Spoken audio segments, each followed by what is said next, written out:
Hürmetli vatandaşlarım, leksiyemizi devamlaştırıyoruz. Endeki leksiye mavzu bundan. Dünya matbuatı Cumhur'a nazar saldı. Prezident Trump'ın Yaponiya ziyaret kılışı ve haddinden ziyade söz düğmesi bulup kaldı. Dünya matbuatı Cumhur'a nazar saldı. Prezident Trump'ın Yaponiya'nı ziyaret kılışı ve haddinden ziyade söz düğmesi bulup kaldı. Mavzulu xabar 11 ayının 6 günü Amerika avazının Xitay tili programması ilan kılın. Xabar mundaq başlar.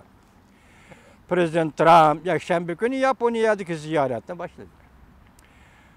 Fransiya'nın mühim gazeti Dünya Gazeti Prezident Trump'ın bu qatımqı Asiya siyasetini bir qatımlıq nazuk ve sezgür sefer dep atadı.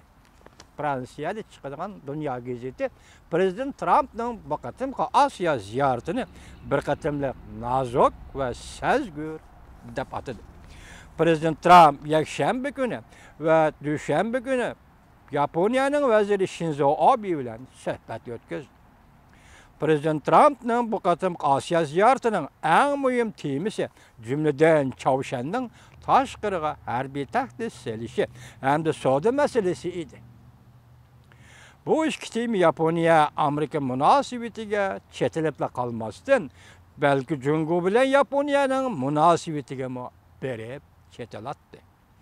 Yaponiya Amerika Cumhur ko'p taraflik münasibetlarga berib chetilatdi.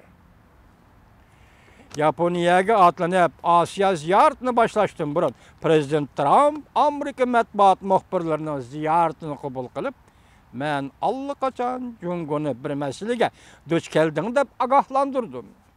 O bolsa Yaponiya samuray devletidir. Agar Cumhur ittifaqlaşı Çavuşandan taşqırığa harbiy tahdid selişiga yol qo'yaveradigan bolsa, o aldı Yaponiya Çavuşan paydo qilgan tahdid optini öz aldığı bir taraf qildi. Muşu abzasını biz ötkende sizligi sözüldük. Bu qatim Fransiya agentligi yan takrorlaptı. Demek bir yerde Yaponiya Çavuşan meselesi öz aldığı bir taraf qildi degan söz Çavuşan, Koreya, Cumhur'dan ibaret 3 devlette ziyaretde bulup atkan Amerika Qo'shma Shtatlari Prezident Trump'ның bu qatimqi Asiya siyasetinin belgilengen muqamıdır desek bulamdı vatandaşım. Amerika'nın mühim gazetelerden biri Washington Post gazeti. Haftanın birinci günü yani 6. günü Moşu gazet muhbirinin Tokyo'dan bergen haberiga mundaq mavzu qo'yildi. Prezident Trump Yaponiyada Çavuşan tahdidi ve savdo meselesi to'g'risida qattiq gap qildi deb mavzu qo'yib xabarda mundaq ko'rsatdi. Prezident Trump 11 ayının 6 günü Yaponiya veziri Shinzo Abe bilen birlikte muhbirleri kütübeleş yığını ötközüp Yaponiya bilen birleşip Çavuşan yadro tahdidiga taqabul turishni tilga aldı. Ve stratejik sabır taqat qilish allaqachon oxirlashdi deb ko'rsatdi. Qaysi bir davlatning hayva qilish harakatlariga qaytarma zarba beramiz deb ko'rsatdi. O devletin rehberi raketa adamdır dedi Prezident Trump. Prezident Trump yani bundaq ko'rsatdi. Bu devlet qanunsuz qural yaraq türlerini davamlı tadqiq qildi. Qanunsuz yadro qurollarını sınaq qildi. Hatta onun raketası Yaponiya osmonidan bemalol uchib o'tdi. Biz bunda qiliqlarga chidab tura olmaymiz. Muhbir vezir Shinzo Abe'ga mundaq savol qo'ydi. Yani xabarlarga asoslanganda Prezident Trump bu yilning 5 ederek Yaponiyanın veziri Shinzo Abe'ga taklif berib, samuray devleti Yaponiya Çavuşan'ın raketası onun hava tabelligidan uçup ötüp Tinch okeanga tushishdan avval bu raketani urab tushirishi kerak edi. Demek Çavuşan atgan ikki raketa Hokkaydo Yaponiyada Hokkaydo ülkəsinin asmanında uçup ötüyor. Hazır Prezident Trump şundaq degan ekan, sen bunu urup düşürüşün kerak dedi. Prezident Trump Shinzo Abe'den burun bu savolga javob berdi. O mundaq dedi.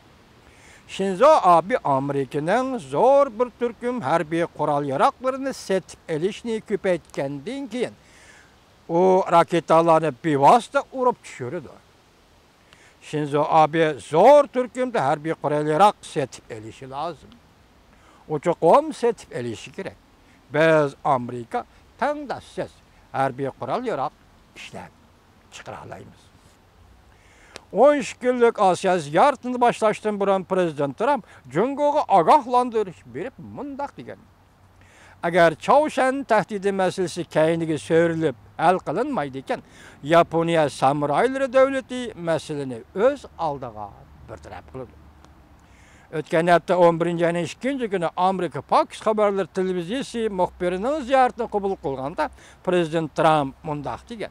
Yaponiya samurayları devleti men Jungo'ga mundaq dedim. Yaponiya samurayları devleti men Jungo'ga mundaq dedim.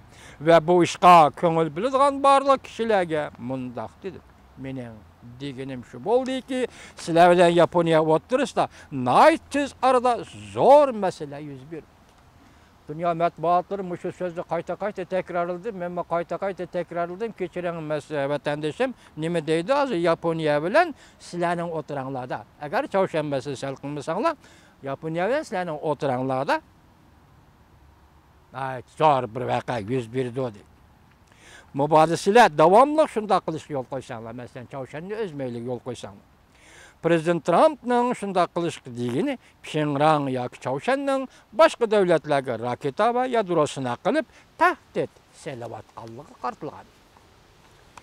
Bugun Prezident Trump'ның ochiq oshkora holda Yaponiyani samuray davlati deganligi, Chaoshanning raketasini urib tushirish kerak edi deganligi, Chaoshan masalasini Yaponiya o'z oldiga bir taraf qiladi deganligi, Yaponiya jamiyati va biron Yaponiyaning tajovuz uchirgan Osiyo davlatlarining nervlarini jiddiyleştirib o'tdi.